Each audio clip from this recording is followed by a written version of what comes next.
Bueno, seguimos en el bosque de las palabras y ahora tenemos al otro lado del teléfono a una poeta. Se llama Alejandra Menasa. Buenas tardes, Alejandra. ¿Qué tal, Francisco? Buenas tardes a los oyentes también. ¿Cómo estás? Pues muy bien. Muy bien, ¿no? Muy bien. Bueno, Alejandra nos visitó ya en el programa hace 2 o 3 semanas, no recuerdo bien. Y bueno, pues fue una experiencia, la verdad, muy interesante, ¿no? Y por eso queremos repetir contigo, Alejandra. Muy bien, pues ya encantada de repetir. Bueno, Alejandra es poeta y también es psicoanalista, ¿no? Que yo subrayaba la otra vez y yo creo que tiene mucho interés esa combinación, ¿no? Esa combinación es muy interesante. Y bueno, queríamos hablar contigo sobre otra cuestión, ¿no? Tú diriges varios talleres literarios, talleres de poesía, ¿no? Sí, talleres de poesía. ¿Nos lo puedes explicar un poquito? Bueno, pues mira, yo creo que podemos empezar por la dicotomía esta que se suele discutir mucho sobre si poeta se nace o se hace, ¿no? Porque si no, los talleres de poesía no tendrían ningún sentido si nacieran algunos poetas y otros no, si fuera una cosa de la cuna. Ya. Pero bueno, yo creo que poeta se hace, fundamentalmente es esa la idea de los talleres. Que cada uno tenemos nuestro poeta dentro de nosotros, que si lo alimentamos un poco, y el alimento de un poeta es la poesía, la lectura, ¿no? El trabajo en grupo también hace mucho, porque Sí. es como otra energía la que hay en un grupo de trabajo, que la que uno tiene solo, ¿no? Y bueno, yo recuerdo una frase de Freud ahora que dice: cuando muera el último hombre, morirá el último poeta, ¿no? Es decir, que hay un poeta en cada uno, ¿no? O sea, que tú tienes, o sea, la teoría es que no se nace poeta, No se nace poeta. sino que hay que trabajar un poquito antes, ¿no? Exacto. El trabajo es piedra angular de todo lo que uno quiera conseguir en la vida, ¿no? Claro. La gente se cree que escribir es sentarse delante del papel, ¿verdad? Que te venga la inspiración y ala, ya está. Y es un poco más complicado que eso, bastante más. Bueno, por lo menos que la inspiración te pille trabajando, ¿no? Efectivamente. Como suelen decir. Eso creo que lo decía Picasso, ¿no? Sí, eso decía Picasso. Que te pille la inspiración trabajando, claro. Bueno, ya que hablamos de esto, ¿no? Comentar, ¿no? Que muchos escritores que entrevisto, ¿no? Todos dicen lo mismo, que hay que trabajar, o sea, que para escribir hay que estar trabajando muchas horas siempre, ¿no? Claro, lo que pasa es que la creación es como un trabajo un poco denostado quizá, ¿no? Yo creo que el trabajo físico, el trabajo manual es más considerado trabajo, y el trabajo intelectual siempre pues le ha costado un gran camino ser considerado como trabajo. Sí. Pero, bueno, no podemos dar el paso atrás de volver a no considerarlo trabajo, ¿no? Históricamente ya es un trabajo, ya se considera así. Claro, y hablando de la inspiración, el otro día hablaba con José Luis Alonso de Santos, un autor de teatro, y decía que cuando se le ocurre algo y no está en la mesa de trabajo, que se enfada, ¿no? Que cuando se le tiene que ocurrir es cuando se sienta a trabajar, claro. O sea, que hay que aprender a que la inspiración te venga en ese momento, ¿no? No en otro lugar. Por eso Bueno, no es sé. que en realidad la inspiración no está antes. Si uno se sienta y se pone a hacer el trabajo, algo le va a salir, algo va a escribir, ¿no? Claro. Y bueno, entonces hablabas de tus talleres. ¿Nos puedes explicar un poco más? O? Sí, los talleres fundamentalmente pues son con esta idea, ¿no? Que un poeta se produce, y los talleres son talleres de producción de poetas, ¿no? Como hay uno de los blogs de uno de los talleres que se llama La Fábrica de Poetas, ¿no? La Fábrica de Poetas. Hace incidencia en esto, en que se necesita un trabajo y que sobre todo es de lectura, ¿no? Hay que hacerse lector.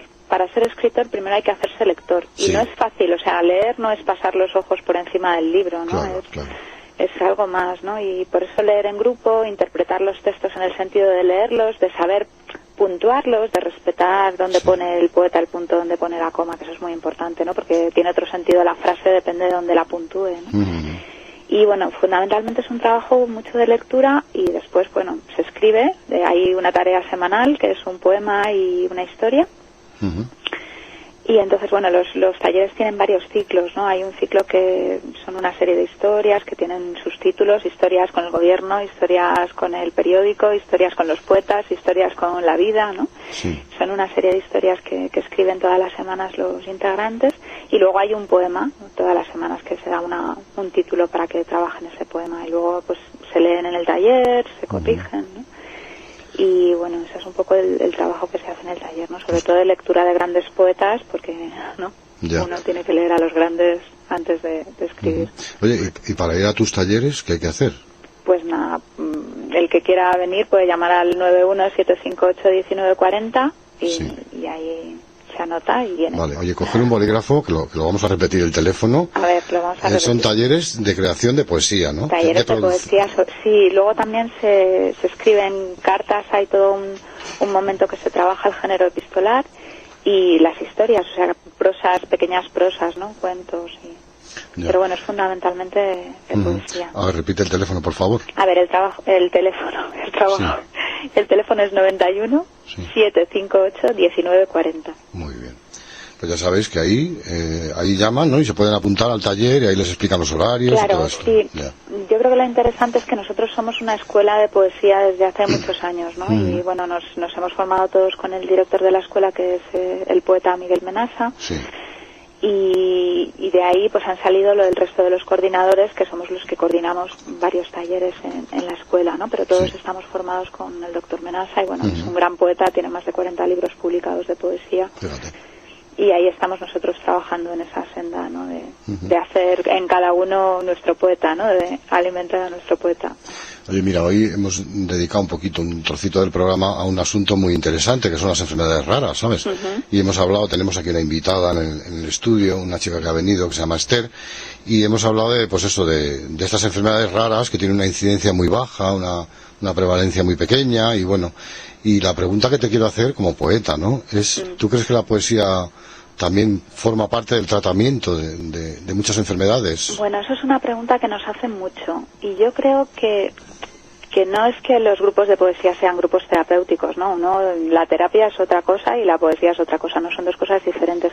Pero sí que es verdad que hay que estar un poco curado para poder escribir poesía, ¿no? Que en el proceso de que uno quiere hacerse poeta, pues se tiene que ir curando un poco de ciertos obstáculos que hay con la escritura, ¿no? Porque a un niño pequeño que no habla a los 3-4 años le llevan al médico, y sin embargo a un adolescente que no escribe nadie se pregunta por qué no escribe, y en realidad es una inhibición. Eso es una inhibición, porque todos tendríamos la posibilidad de escribir. Claro que sí. Sí. Entonces, bueno, yo creo que es más que hay que curarse un poco de ciertas cosas para poder llegar a la escritura, ¿no? Más que la escritura en sí te cure. Yo me refería a la lectura de la poesía, ¿sabes? Sí. O sea, a la literatura en general, ¿no? Como ayuda para sobrellevar otras cosas, ¿me entiendes? Yo creo que la literatura lo que te da es la posibilidad de vivir otras vidas sin tener que vivirlas tú, ¿no? El literato que te cuenta esa novela, ¿no? Te hace vivir esa vida de alguna manera cuando uno la lee, ¿no? Y entonces uno puede vivir 600 vidas en una vida si ha leído, ¿no? Si es una persona leída. Y vivirá su vida de otra manera, porque es diferente vivir la vida con 1.000.000 de palabras que vivirla con 100 palabras, ¿no? Claro. Es otra vida. Claro. Te puedes incluso entender a ti mismo mejor. Claro, por supuesto. Claro. ¿No? Ves tantos tipos de humanos ahí en la literatura que uno al final termina sabiendo algo de sí, claro, por supuesto.